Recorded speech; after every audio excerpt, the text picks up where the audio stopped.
Welcome to Mountain Strong. Today we are in Butte, Alaska.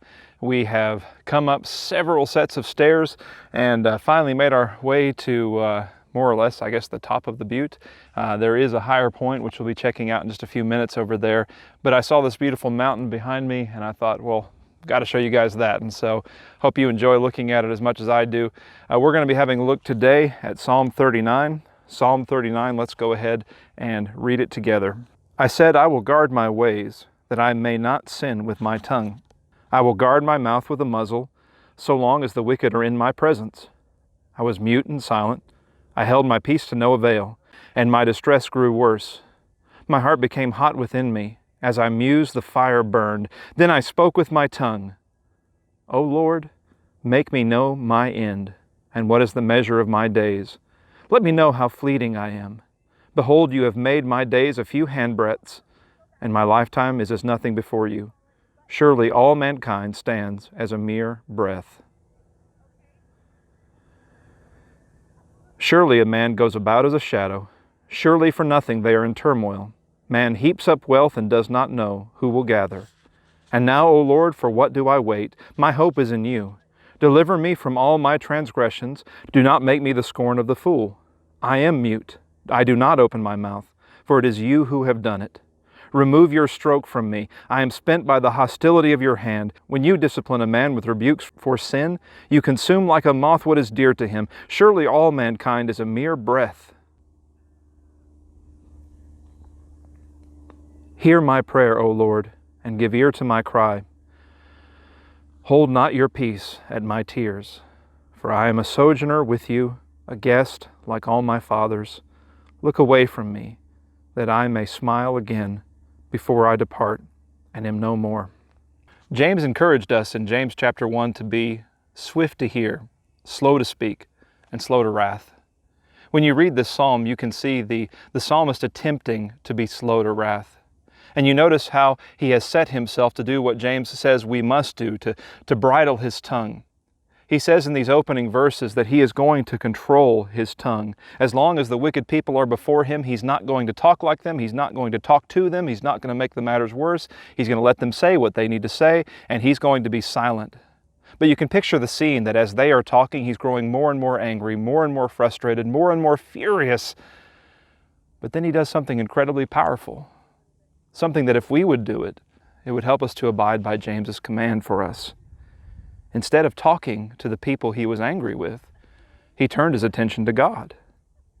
And he realized that more important than the troubles that he was facing, more important than this singular moment in time, was his own view of life.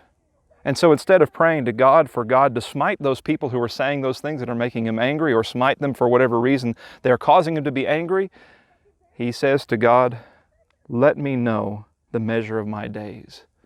Help me to see that this is just a speck and that my life is not much bigger than that, and that there is more to this life than being angry at this moment. Help me to understand.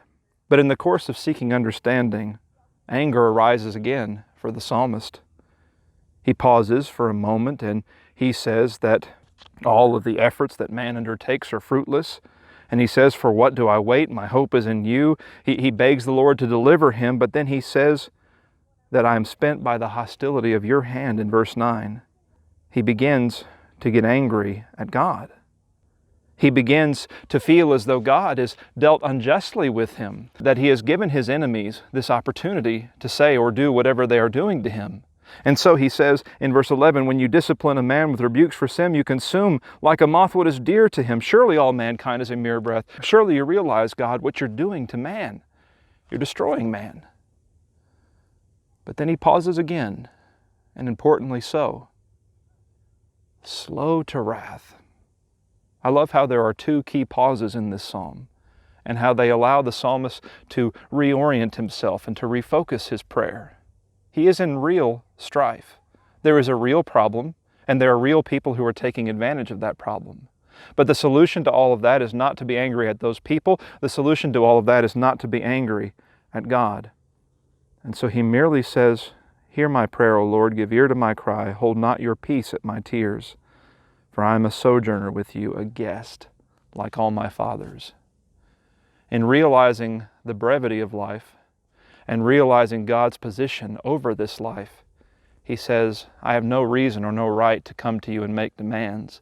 I have no ability to get angry at you. I am a guest in your house. To be able to talk to you is a privilege. And so all he does in verse 13 is to look away from me that I may smile again before I depart in him no more. He is angry still. He still believes, as of the psalm's closing, that God is causing his problems.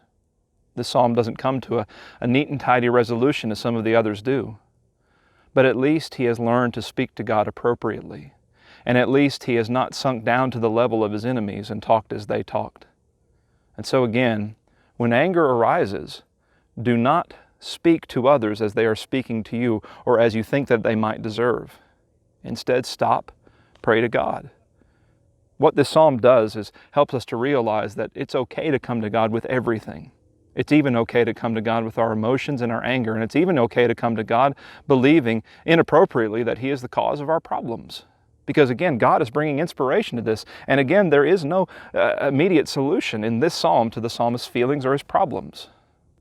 But as we work our way through the problem, as the psalmist worked his way through his problem, when we do what he did, we will find less and less cause to be angry at God, and more reason to be thankful that we have the ability to speak to God, more and more aware of our position as a guest, more and more aware of the brevity of life, and more ready to offer an appropriate prayer to God to help us in that situation.